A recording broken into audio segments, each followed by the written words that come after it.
ಕುಟುಂಬದವ್ರಿಗೂ ಇದೇ ರೀತಿ ಒಳ್ಳೆ ಕೆಲಸ ಮಾಡಕ್ಕೆ ಆರೋಗ್ಯ ಐಶ್ವರ್ಯ ಕೊಡ್ಲಿ ಅಂತ ಹೇಳ್ತಾ, ಇನ್ನೊಬ್ರು ಅದನ್ನೇ ಜೋಡೆತ್ತುಗಳ ತರ ಈ ದೇವಸ್ಥಾನ ಕಷ್ಟಪಟ್ಟಿರೋರು ನಮ್ಮ ಜಯಣ್ಣ, ಅಗರದ ಜಯಣ್ಣ ಮತ್ತು ಅವ್ರ ಕುಟುಂಬದವ್ರಿಗೂ ಸಹ ಸ್ವಾಗತ ಬಯಸ್ತಾ ಇದ್ದೀನಿ.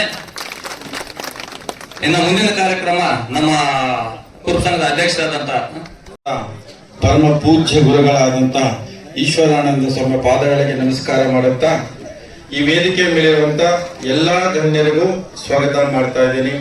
ಈ ದೇವಸ್ಥಾನ ಕಟ್ಟೋದಿಕ್ಕೆ ನೇರವಾಗಿ ಅಥವಾ ಹಿಮ್ಮುಖವಾಗಿ ನಮಗೆಲ್ಲರಿಗೂ ಸಹಾಯ ಮಾಡಿದಂತ ಎಲ್ಲರಿಗೂ ನಾನು ಧನ್ಯವಾದ ಅರ್ಪಿಸ್ತಾ ಇದ್ದೀನಿ. ಈ ಕಾರ್ಯಕ್ರಮ ನಂತರ ಕಾಯಿ ನಡೆಸೋ ಕಾರ್ಯಕ್ರಮ ಇದೆ.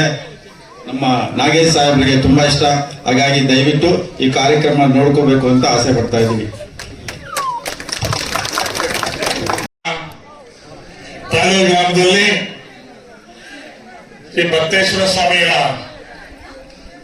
ದೇವಾಲಯ ಜೀರ್ಣೋದ್ಧಾರ ಕಾರ್ಯಕ್ರಮಕ್ಕೆ ಪೂಜ್ಯ ಗುರುಗಳಾಗಿರ್ತಕ್ಕಂಥ ಈಶ್ವರಾನಂದಪುರಿ ಸ್ವಾಮೀಜಿಗಳು ಈ ಕಾರ್ಯಕ್ರಮಕ್ಕೆ ಆಗಮಿಸಿ ಎಲ್ಲರೂ ಆಶೀರ್ವಾದ ನೀಡಲು ನಮ್ಮ ತಾಲೂಕಿಗೆ ಬಂದಿದ್ದಾರೆ.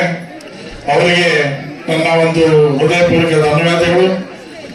ಅದೇ ರೀತಿಯಾಗಿ ವೇದಿಕೆ ಮೇಲಿರ್ತಕ್ಕಂಥ ಎಲ್ಲ ಗಣ್ಯ ವ್ಯಕ್ತಿಗಳು ಹಾಗೂ ವಿಶೇಷವಾಗಿ ನಮ್ಮ ತಾಲೂಕಿನ ಅಭಿವೃದ್ಧಿ ಅಧಿಕಾರಿಗಳು ಆಗಿರ್ತಕ್ಕಂಥ ಶ್ರೀಯುತ ಮಾಜಿ ಮಂತ್ರಿಗಳು ನಾಗೇಶ್ ಅವರು ಸಹ ನಾನು ಧನ್ಯವಾದಗಳು ಅರ್ಪಿಸ್ತಾ, ಇವತ್ತಿನ ದಿನ ಕಾರ್ಯಕ್ರಮಕ್ಕೆ ನನ್ನನ್ನ ಈ ವೇದಿಕೆಯಲ್ಲಿ ಸ್ವಾಮಿಗಳ ಜೊತೆಯಲ್ಲಿ ಉಳಿದ ಅವಕಾಶ ಮಾಡಿಕೊಟ್ಟಂತ ಎಲ್ಲ ನನ್ನ ಸಹೋದರ ಹಾಲು ಮತಸ್ಥರು ಸಹ ನಾನು ವಂದಿಸ್ತಾ, ಇವತ್ತಿನ ನಮ್ಮ ತಾಲೂಕಿನಲ್ಲಿ ಅಭಿವೃದ್ಧಿ ಕಾರ್ಯಗಳು ನಡೀತಾ ಇದೆ.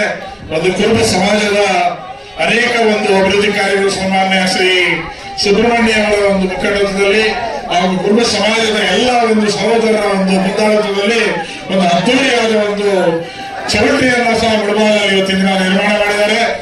ಒಂದು ಯಾವ ರೀತಿ ಚೌಲ್ಟ್ರಿ ಅಂತ ಹೇಳಿದ್ರೆ ನಮ್ಮ ತಾಲೂಕಿನಲ್ಲಿ ಈಗಿನ ಪರಿಸ್ಥಿತಿಯಲ್ಲಿ ನಂಬರ್ 1 ಪ್ಲೇಸ್ ಇದೆ. ಅಂತ ಒಂದು ಪಾರ್ಕಿಂಗ್ ಸೌಲಭ್ಯ ಇದೆ, ಒಳ್ಳೆ ಅನುಕೂಲಗಳಿದೆ. ಅಂತ ಒಂದು ಅಭಿವೃದ್ಧಿ ಕೆಲಸಗಳು ಇವತ್ತಿನ ಸಮುದಾಯದ ಎಲ್ಲ ಯುವಕರು ಮುಖ್ಯಮಂತ್ರಿ ಮಾಡ್ತಾ ಇದ್ದಾರೆ. ಅವ್ರು ಇನ್ನೂ ಹೆಚ್ಚಿನ ಅಭಿವೃದ್ಧಿ ಕೆಲಸಗಳು ಮಾಡುವಂತ ಶಕ್ತಿ ಕೊಳ್ಳಿ, ಈ ಸಮುದಾಯದವರು ಇನ್ನೂ ಒಂದು ಅನುಕೂಲ ಮಾಡಿಕೊಳ್ಳಿ ಅಂತ ಹೇಳ್ತಾ ತಮ್ಮಲ್ಲಿ ಭಗವಂತನಲ್ಲಿ ಪ್ರಾರ್ಥನೆ ಮಾಡ್ತಾ ಈ ಕಾರ್ಯಕ್ರಮದಲ್ಲಿ ಭಾಗವಹಿಸಲು ನನಗೆ ಅವಕಾಶ ಮಾಡಿಕೊಡುವಂತ ಎಲ್ಲ ನನ್ನ ಸಹೋದರರು ವಂದಿಸ್ತಾ ನಾನು ಮಾತುಕೊಳಿಸ್ತಾ ಇದ್ದೀನಿ. ಪ್ರಕಾಶ್ ಅಣ್ಣ ಅವರಿಗೆ ಧನ್ಯವಾದಗಳು. ಭಗವಂತನು ನಮ್ಮ ಮುಂದೆ ನೆಲೆಸಿರ್ತಕ್ಕಂಥ ಬತ್ತೇಶ್ವರ ಸಿದ್ದಮ್ಮ, ಈ ಒಂದು ಮಹಾನುಭಾವರು ಪರಮೇಶ್ವರನು ಪಾರ್ವತಿ ದೇವಿ ಅನ್ಬೋದು, ಆ ಅಂಶದಲ್ಲಿ ಎಲ್ಲಾ ಯುವಕರಿಗೂ ಬಂದಿರುತ್ತಾರೆ. ಆ ಒಂದು ಆಶೀರ್ವಾದ ಮತ್ತು ನಮ್ಮ ಗುರುಗಳು ಈಶ್ವರಾನಂದ ಗುರುಜಿಯವರ ಆಶೀರ್ವಾದ ಈ ಕಾರ್ಯಕ್ರಮ ಮಾಡಿದವ್ರ ಮೊದಲನೇದಾಗಿ ಅವರ ಆಶೀರ್ವಾದ ಇರಬೇಕು ಅಂತೇಳಿ ನಾನು ಕೋರ್ತಾ ಇದ್ದೀನಿ. ಶ್ರೀನಿವಾಸ್ ಅವರು ನಾನು ತಾಲೂಕ್ ಪಂಚಾಯತ್ ಅಧ್ಯಕ್ಷನಾಗಿದ್ದಾಗ ಆವಾಗ 2 ಸಲ ಕರೆದಿದ್ರು, ಚಿಕ್ಕದಾಗಿ ದೇವಸ್ಥಾನ ಅಂತ. ಇವತ್ತು ಬಂದು ನೋಡಿದ್ರೆ ಸ್ವರ್ಗ ಇದ್ದಂಗಿದೆ, ಒಂದು ಆನಂದ ಆಗುತ್ತೆ. ಇನ್ನೂ ಬೇಕಾದಷ್ಟು ಕಾರ್ಯಕ್ರಮಗಳಿದೆ, ಅದಕ್ಕೂ ಕೂಡ ನಮ್ಮಿಂದ ಸಹಕಾರ ಸಿಗುತ್ತೆ ಅಂತೇಳಿ ನಾನು ಹೇಳ್ತಾ ಇದ್ದೀನಿ.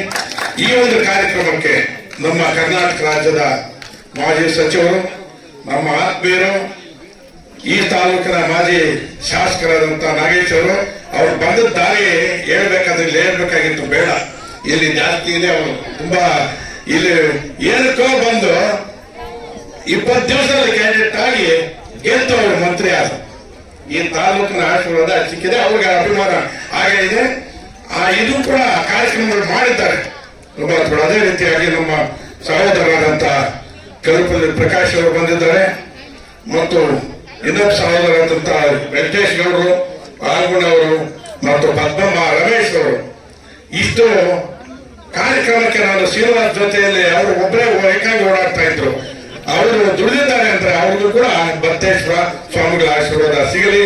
ಮತ್ತು ಸುಬ್ರಹ್ಮಣ್ಯ ಅವರು ಜನಾಂಗದ ಅಧ್ಯಕ್ಷರು, ಅವ್ರಿಗೂ ನನ್ನ ವೆಂಕಟೇಶ್ ಅವ್ರಿಗೂ ಪ್ರತ್ಯಕ್ಷವಾಗಿ ಪರೋಕ್ಷವಾಗಿ ಈ ವೇದಿಕೆಯಲ್ಲಿ ಇರ್ತಕ್ಕಂಥ ಸಮಾಜದವರು ಎಲ್ಲರಿಗೂ ಕೂಡ ಆ ದೇವರ ಆಶೀರ್ವಾದ ಇರುತ್ತೆ. ಯಾರ್ಯಾರು ಸಹಾಯ ಮಾಡಿದ್ದಾರೆ ಅವರಿಗೆಲ್ಲ ಸಿಗಲಿ ಅಂತ ಹೇಳ್ತಾ ನಾನು ಮತ್ತು ಮಾಧ್ಯಮ ವರ್ಗದವರಿಗೂ ಸ್ವಾಗತ ಬಯಸ್ತಾ, ಇದು ಜಾಸ್ತಿ ಮಾತಾಡೋದು ಬೇಡ.